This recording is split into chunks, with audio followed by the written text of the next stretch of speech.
Nightly greetings, one and all. I am William Theo here for PTV News Now. Atop our news stories tonight, two high-ranking officers in the PNP Drug Enforcement Group have been relieved from their posts after a cold slay case of an ex-PCSO official and former Army general has been revived.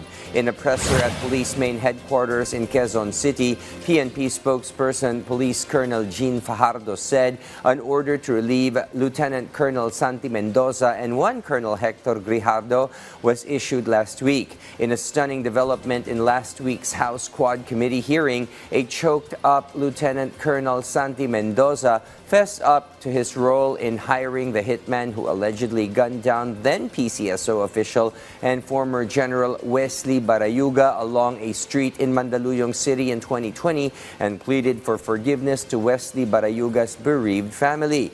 Meanwhile, Colonel Hector Grijaldo was the police chief of Mandaluyong City at the time of Barayuga's slay.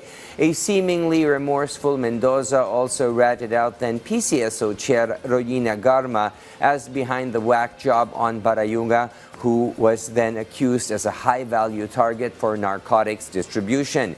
Mendoza also told the panel it was NAPOLCOM Commissioner General Edilberto Leonardo who planned and organized Barayuga's assassination as early as October 2019 and said Barayuga's assassination would take out a high-value player in the big-time narcotics distribution.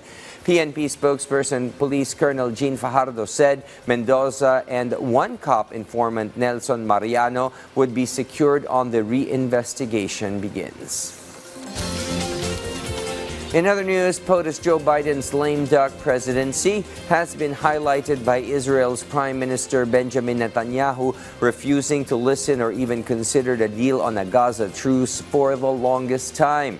With Israel's war shifting to its northern border with Lebanon and the Hezbollah fighters, the specter of region-wide war erupting is not far-fetched and has prompted Biden to sound off for another ceasefire, which is falling on deaf ears, as VOA's Anita Powell reports.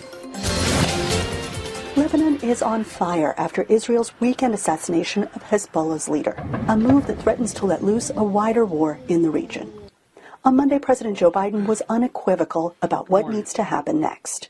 I'm more aware than you might know, and I'm comfortable with them stopping. We should have a ceasefire now. But the question is how? How is Washington, Israel's main weapons supplier, going to pull the plug on this violence? VOA asked the White House. Our policy has not changed. It just hasn't. It has not changed. Lebanon's leaders say they have no faith in Israel's intentions. The government is doing everything in its power to confront this destructive, hateful war that Israel is waging against us. And we went to the United Nations looking for a solution, and we met with world leaders. But the enemy went with the intention of treachery and planning more massacres. And Israel's leader indicated Monday that he is digging in for a fight. We are at war for our very existence. We will join forces, go hand in hand, and defeat our enemies. Meanwhile, Washington is joined by other powers in begging for this to stop. There is still hope, but time is short. I therefore urge Israel to refrain from any ground incursions and to a ceasefire. I call on Hezbollah to do the same and to refrain from any action likely to lead to regional destabilization. Analysts say Biden and allies have given Netanyahu options to stop the violence by pushing for a 21-day ceasefire in Lebanon and a deal to free hostages held by Hamas in Gaza as a step toward ending that conflict. Unfortunately, I would say that the history of their conversations over the past year has been that regardless of what the president's arguments are, regardless of what he has pushed, Benjamin Netanyahu is following his own course and is not responding to U.S. concerns or advice. For the people of southern Lebanon and for the region, these are not abstract discussions. This is a matter of life or death. Anita Powell, VOA News, the White House. At this moment, let's turn to PTV's Pine City studios and hear what's hot and happening in the Cordilleras from my colleague Audrey. Naimbag Arabi, Pilipinas, upat abalay iti Dominican Hill, Baguio City, ti apektado iti panagrega iti daga, kagiddan tinapig sa atudo nga imet ti Bagyo Julian. Apektado dito iti may sa transient house anarga iti pasat daytoy. Awan dagiti bisita kabayatan ti insidente ken awan met tinadangran iti daduma abalay. Amken daan na pasamak ti insidente gapo iti patpatong palda apan nagkali iti babati transient house anang gabor iti drainage. Nagbakwit pa ilang dagiti apektado a pamilya kadagiti kakabagyanda. Naipaayan metten dagiti apektado iti kaskenan at tulong. Meron kasi yung ginagawa ma'am doon sa baba ng building na yon na construction. So siguro nung hindi nila na tansya, siguro na malakas yung darating na bagyo. According sa naman short na investigation kahapon, doon nung ginalaw yata yun, doon na nag-start andyan yung malakas na ulan.